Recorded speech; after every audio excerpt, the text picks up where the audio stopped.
જય માતાજી મિત્રો,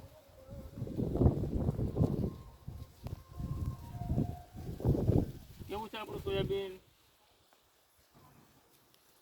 મિત્રો આ 14 સોયાબીન વાવેતર કરેલું છે અને કાલે આપણે આ દવાનો આ જે દવા છે તેનો ઉપયોગ કરેલો છે મિત્રો, કારણ કે વરસાદનું પ્રમાણ વધુ છે એટલે હાથે હાલે એવું નથી. તો મિત્રો આપણે આમાં આ દવાનો ઉપયોગ કરેલો છે. તો મિત્રો સ્પેશિયલ સોયાબીનની સ્પેશિયલ દવા છે અને આમાં કન્ટેનર થોડુંક ચેક કરાવશે. બરાબર, આ કન્ટેનર છે આપણે મિત્રો. તો મિત્રો હજી કુસામાં કાલે જ આપણે ઉપયોગ કરેલો છે. તો હવે આનું પાછું નેક્સ્ટ વિડીયો મૂકી ત્યારે તમને એ પણ બતાવીશ કે આનું રિઝલ્ટ કેવું મળેલું છે. તો મિત્રો ઘણા સમયથી આપણે એવું હતું કે વરફ મળી જશે તો આપણે હાથે હાંકીને આપણે આને કૂસો સાફ કરી લઈશું. પણ મિત્રો એવું ક્યારેક બને છે કે વરસાદ જ્યારે ખેતરમાં જ ન જવા દે અથવા તો આપણે કૂસો વધુ હોય ત્યારે આપણે શું કરવું એવો પ્રશ્ન થતો હોય છે. તો આજે મિત્રો આપણે કાલે આ દવાનો ઉપયોગ કરેલો છે. તો મિત્રો એ પણ આ તમને કહું છું કે આ દવા કેમ આનું રિઝલ્ટ કેવું મળશે એ પણ તમને મિત્રો કાલે અથવા તો જ્યારે 2-4 દિવસ પછી તમને બતાવીશું. તો મિત્રો તમને સોયાબીનનો વિડીયો બતાવીશું. તો મિત્રો જોઈ શકો છો તમે, કાયદેસરની દવા લાગેલી છે અને મિત્રો આમાં તુવેરને હાર મૂકેલી છે, એટલે કોઈ એવું ન વિચારતા કે એક હારામાં કોઈ કેમ પ્રોબ્લેમ થયો એવો કોઈ પ્રોબ્લેમ નથી. પણ આમાં તુવેરના વાવેતર માટે એક હાર મૂકેલી છે. અને મિત્રો ખાસ ભલામણ કે ઘણી વખત આપણે એવું થતું હોય છે કે ખેડૂત કોઈ દવાની માહિતી હોતી નથી અને સોયાબીનમાં કોઈ ભારે હાર્ડ અસર કરે એવી પણ દવાનો ઉપયોગ કરી લેતા હોય છે. તો મિત્રો ઘણી વખત એવું બને કે સોયાબીનના પાંદડા પીળા પડી જાય છે અથવા તો સોયાબીન રોકાઈ જાય છે, બ્રેક લાગી જાય છે, એવું બને છે. પણ આપણે જે દવાનો ઉપયોગ કરેલો છે તેની કોઈ હાર્ડ અસર નથી અને હજી કાલે જ છાંટેલી છે મિત્રો. તો તમે જોઈ શકો છો, કુસામાં તમે જોઈ શકો છો.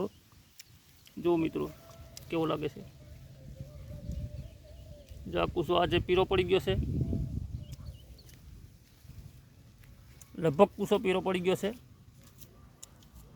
તો મિત્રો આપણે કોઈ કંપનીની એડવર્ટાઈઝ નથી કરતા કે આ દવા તમે ઉપયોગ કરો, પણ મારા અંદાજ એવું કહે છે કે આ દવા બહુ સારી છે મિત્રો. તો તમને એક વખત પાછો દવાનો તમને ફોટો આપું છું મિત્રો.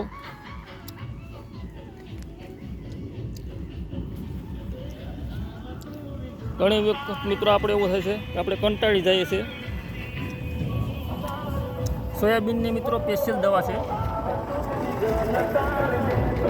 જો મિત્રો આ એમાં કન્ટેનર છે.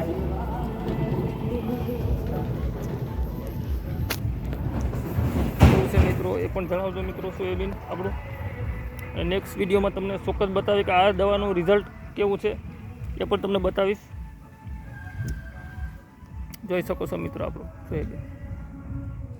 હવે મિત્રો આમાં વરસાદ જો એવો ભેજ રહેલો છે કે આમાં હાથે હાલે એવું નથી. તો ઘણી વખત ખેડૂતને એવો પ્રશ્ન થતો હોય કે આમાં શું કરવું જોઈએ. તો આનો સહેલો ઉપાય આ જ છે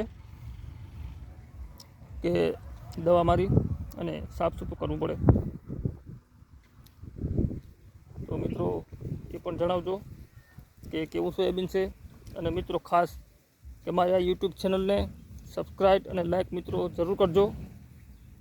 બીજો કોઈ પ્રશ્ન હોય તો મારા વોટ્સએપ નંબર પર જણાવજો. આ વર્ષ એવું છે મિત્રો કે વરસાદ બહુ ભારે પ્રમાણમાં થયો છે અને વરસ પણ બહુ સારું છે. તો વરાપ નીકળી જાય છે તો કોઈ પ્રશ્ન જ નથી મિત્રો. તો દવા છાંટવાની કોઈ જરૂર જ નથી. પણ જો વરાપ ન નીકળે ત્યારે ખેડૂત એવો મૂંઝાતો હોય છે કે આનો શું નિકાલ કરવો. એટલે બધા ખેડૂતને આપણી ખાસ વિનંતી છે કે આ દવાનું રિઝલ્ટ મને મળેલું છે અને હું છેલ્લા 3 વર્ષથી આ જ દવાનો ઉપયોગ કરું છું. મને રિઝલ્ટ મળેલું જ છે. તો આ ઓરું જે આવે છે ઓરું એને પણ મિત્રો ઓરનારાને જો કાલે જ છાંટી તો આજે આવું રિઝલ્ટ મળેલું છે. ને બધો પૂછો પીળો પડી જાય છે. જો એકદમ હાવ ઝાંખો પડી ગયો છે. તો મિત્રો બીજો કંઈ પ્રશ્ન હોય તો એ જણાવજો.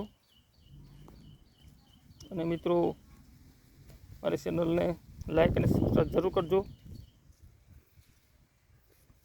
હવે વધીને 2-4 દિવસની અંદર આમાં કૂસો જ નહીં જોવા મળે. ત્યારે તમને આગલા વિડીયોમાં ચોક્કસ બતાવીશ કે કેવી દવા લાગી છે અને કેવું રિઝલ્ટ મળેલું છે એ પણ તમને બતાવીશ મિત્રો. તો લાઈક અને સબસ્ક્રાઈબ મિત્રો જરૂર કરજો. બાકી તો જય માતાજી મિત્રો, જય હિન્દ, જય ભારત.